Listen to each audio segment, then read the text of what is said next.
Welcome. Thanks for taking the time out of your busy practice to view this webinar. I truly hope that you will find it informative and very profitable for your practice. I have found the fabrication of these appliances within my own practice to be of great benefit to our patients. So let's begin by briefly talking about the three major types of occlusal appliances and their applications. So the three types of appliances that we'll see here are the Anterior Deprogrammer, the Flat Plane Splint, and the Full Contact Splint with Anterior Guidance. And so let's review the indications for each of these. Let's begin by the Anterior Deprogrammer.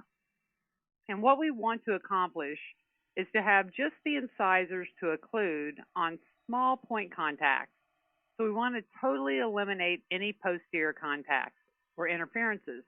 So we're opening the patient's bite. The beauty of this is that it can be simply made in your office using Essix A+ with a simple impression and the Drufomat, and then in the patient's mouth by adding acrylic in the anterior in order to open the patient's bite in the posterior. It can be fabricated and delivered at the same appointment. So let's talk briefly about when to use an anterior deprogrammer.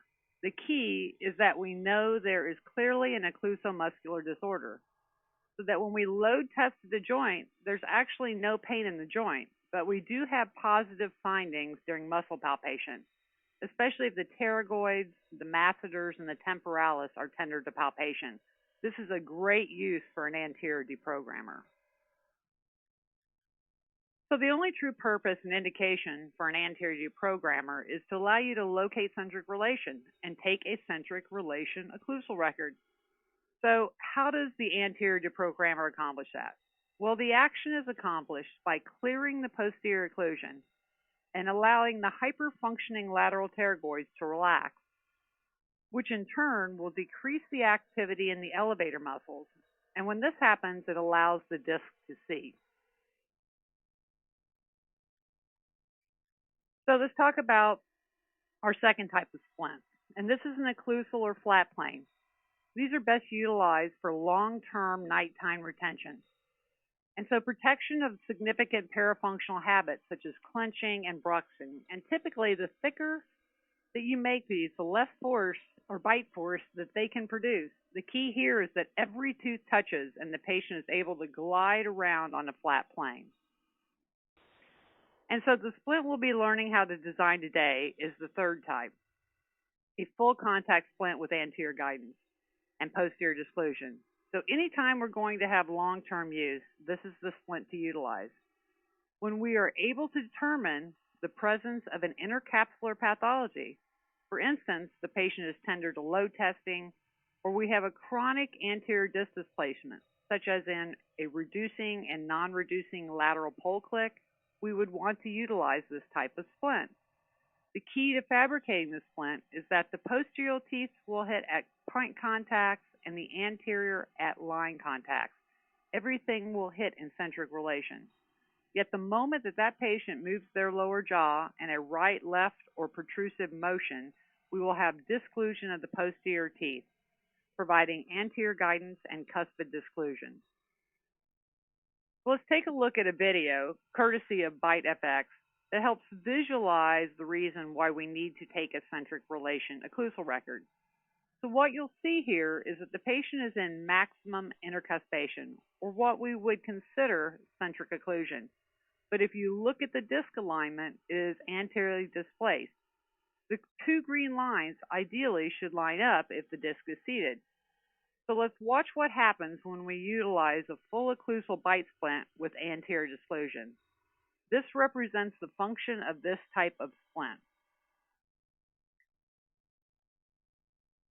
So as you'll see here, the patient is having some muscle spasming of the masseters of temporalis.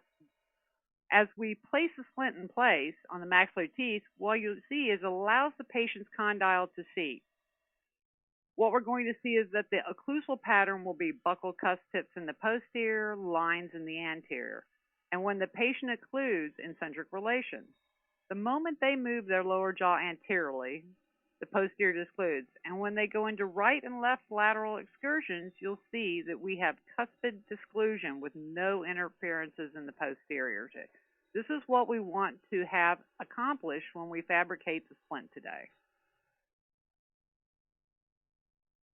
So let's talk briefly about the materials needed. Well, we're going to need the Raintree Essix 4mm Kombiplast. You need the Drufomat machine or some type of thermoforming machine. You need some clear splint acrylic, a pressure pot with some warm water, articulation paper, and mounted models that are mounted in centric relation, either on a semi-adjustable articulator utilizing a face bow or an Enzo articulator, which I'll show you how to utilize with a centric relation record in a moment. So let's review the articulation steps. First, you want to mount your models on the articulator. And if you're using a semi-adjustable articulator like a SAM3 or Danar, then you need to mount the upper model with a face bow and make sure you trim your centric relation bite. In our practice, we take CR bites with a leaf gauge using futar. Once they are adjusted properly, which we'll show you how, you need to mount the model of the lower and then adjust the vertical pen setting to allow for an adequate amount of splint material. So this is the Enzo articulator I was telling you about. It really works awesome. I've been using it for all our occlusal splints, and the beauty is it's plasterless. It utilizes plastic mounting plates glued to your models. So I'd ask that you pause this and write down the information below, because Enzo has agreed to give our participants of this webinar special pricing. You see the website he has and some great videos, so go to the website and watch them. I think you'll find it very useful in many situations. So here you see the futar bite registration trimmed. We need to make sure we remove all the anatomical grooves to allow for adequate seating on the models. So just leave the cusp tips.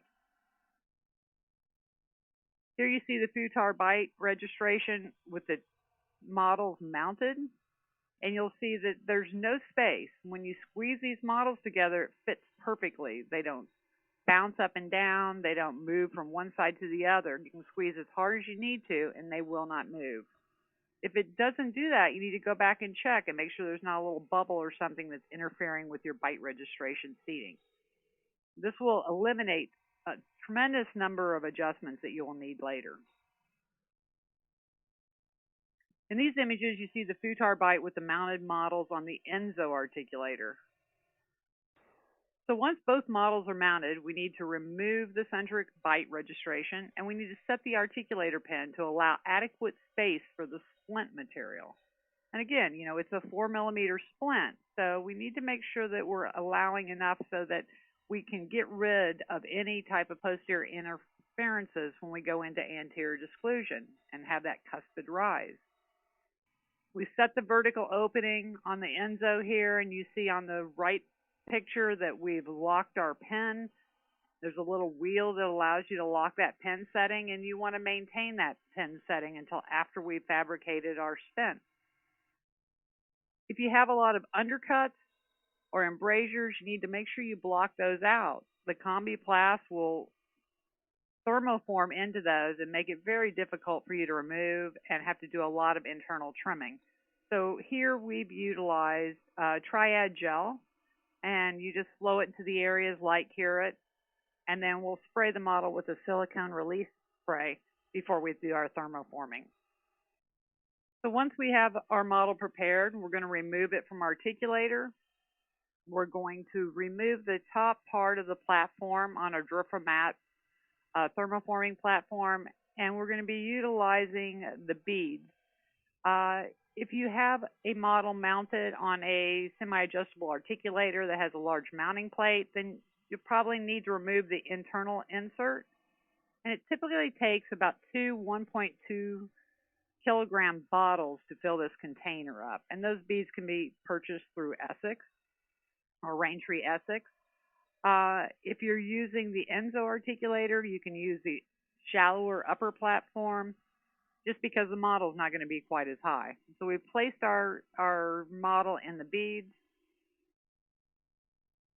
And now we want to make sure that we remove any type of beads off of the outside.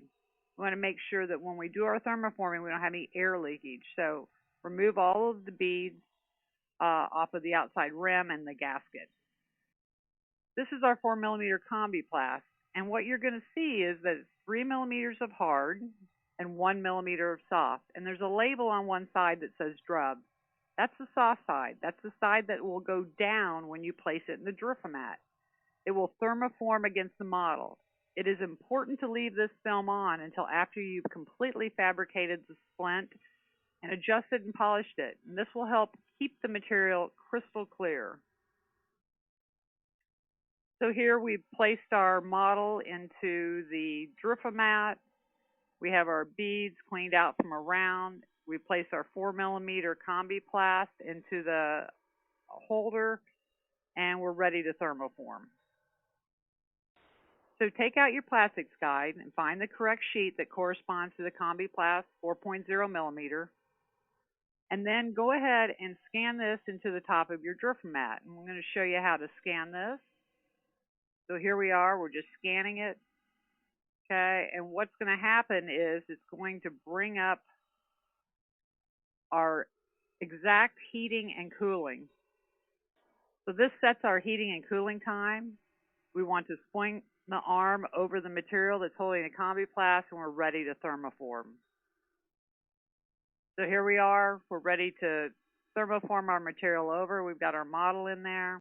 Now, let me give you a little hint, because these beads will absolutely go everywhere. So one of the tricks that I've learned is after you've thermoformed and you get ready to swing the arm out of the way, get yourself a large case pan. Hold it in front of the Drufomat, and when you swing the arm out of the way, swing the model right over that case pan. So all the excess beads will fall into the case pan, and then you can kind of remove the model from the Drufomat ring while you're over the case pan, flex it, and that'll kind of help eliminate the mess that you'll have if you pull it out, and things will go everywhere. So here's our Kombiplast thermoformed. In the right image there, you'll see that those are the Enzo plastic plates mounted. And now we have to fit this back onto our articulator. So our next step is to trim the excess material from around the model. We want to be able to place it back on the articulator, but we also want to leave it long so that we don't get any monomer from the acrylic we may need to add onto the soft liner. So I use this large round disc that is serrated on the edges and is typically used for sectioning die models. The disc can be purchased from Expedent, and it is a Bredent disc. And what you want to do is just trim it right around the outside edges. So here is our Kombiplast. It's been trimmed, placed back onto the articulator, and so now we're ready to adjust our occlusion. So what we're going to do next is find, once you close this articulator down, is that you'll only occlude on the back or posterior teeth. Remember, as you can see in the image on the right, that's our pen setting. So we need to close it down till the pen hits.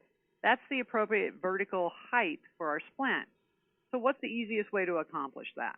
Well, there's a number of ways. You could grind it in. But honestly, what I've found is this is the easier way. Is if you lightly flame, and I mean lightly, back and forth, moving it slowly, but not keeping it in one spot, because if you do, it'll cause bubbling of the material. You flame each side on the posterior, and then once you've got it warmed up, you take your hands and you squeeze the models together. And you keep doing this till your pen touches in the back. That's our vertical height. And so these images show where the buccal cusp created small dimples on the occlusal surface of the splint. And my pen is completely closed down at this point. But what you're going to see is we still have an anterior space that we need to add acrylic to. Remember, each tooth in the arch needs to hit on this splint, and we need to develop anterior guidance and cuspid disclusion of those posterior teeth. So what is it we're going to add? Well, we have a lot of choices. And so here's a number of splint acrylics that you can use. One's BioAcryl Ice. The other is ProBase Cold. And then there's Primo Splint, which is actually a composite. My preference is ProBase. but whatever works best in your hands is what you should utilize. So we need to prepare the surface to accept the acrylic, and you can do it in one of two ways. You can either air abrade it using an air abrasion or sandblaster, or you can just take an acrylic burr, roughen the area where you need to add the acrylic. Either one will help the splint acrylic adhere to the stent. So in this case, I'm using Pro-Base Cold acrylic. We're going to wet the surface to be added to with some monomer. Then we're going to mix the acrylic according to the manufacturer's recommendations. And then we're going to apply it to the wet monomer surface of the splint.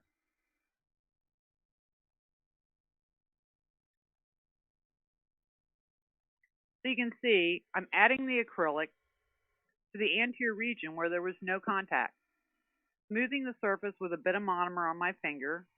And the more you can do at this stage, the less trimming and polishing you're going to have to do later. We previously placed lubricant on our lower model, and now the nice thing about the Enzo articulator is that we can actually go through protrusive right and left lateral movements, again making sure that our vertical pin is always completely closed down to our preset. So while the acrylic is still in the doughy stage, we can incorporate into the stent our anterior protrusion and lateral movements, and this greatly minimizes the amount of adjustments needed later to finish the splint.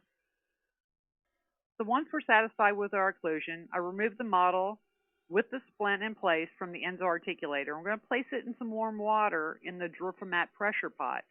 Now, if you don't have a Drufomat pressure pot, I highly recommend you look into it because we utilize this a lot for repairs and for making these splints, and it really comes in handy.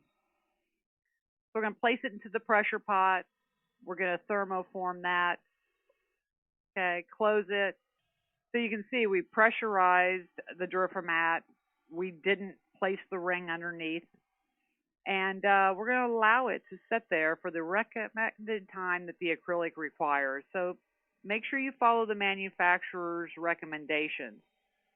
So one of the keys or little tricks that I've come up with to help visualize and to make adjusting easier is taking a occlude spray. And as you can see, I've sprayed occlude, the green, on the occlusal surface of my splint once it's been dried off. And the cusp tips and the incisal edges just pop. So occlude, as you can see, helps me better visualize where these occlusal markings are. And then I can take a pencil and I can go in and just mark the bottom of the posterior cusp tips and the lines in the anterior. And it gives me an area that I know I don't want to adjust. So we want to leave these marks. These are marks that represent our centric relation occlusal points, and we do not want to remove them. So here you can see we've sprayed the occlude on the upper left. That's before we've trimmed. A close-up on the upper right of the anterior. The lower right picture shows you after I've adjusted the posterior occlusion, and then the lower left photo of after I've completely adjusted it. And we're going to go through the adjustment process, but I just wanted you to visualize the fact that I'm leaving those little points there. We want to make sure we don't eliminate them when we're doing our grinding. We're going to adjust in all excursions, and we're going to adjust our anterior guidance and our posterior disclusions. And one of the things that I have found very useful is this Bosch occlusal paper. It's 10 by 7 centimeters, so it's really large. So you can cover the whole occlusal surface. Comes in red and blue. I typically use the blue for my centric relation marks, and then I'll do my protrusive and lateral excursions in the red. And I start in the posterior when I'm equilibrating the splint. I use this MGTB-1 stone from Raintree Essix. It's actually a sports mouthguard adjustment burr. Works very well because it's a large flat surface that allows me to create that posterior flat plane very easily.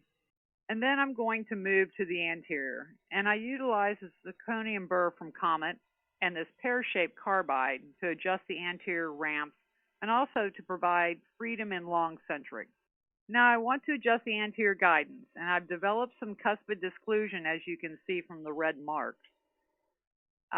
We want to verify that we have no posterior interferences and lateral excursions, either on the working or the non-working side. So here's my adjustments. We've developed our centric holding contacts. We want dots in the back and lines in the front, as we've talked about. If it's a maxillary splint, the buccal cusp of the lower posteriors will occlude, and the palatal cusp of the upper posteriors if it's a mandibular splint. And what I'm doing is I'm just verifying that my marks are still there and to see if I need to shallow them out anymore. So just go back over with a pencil or a marker and remark them to make sure that you have those marks present.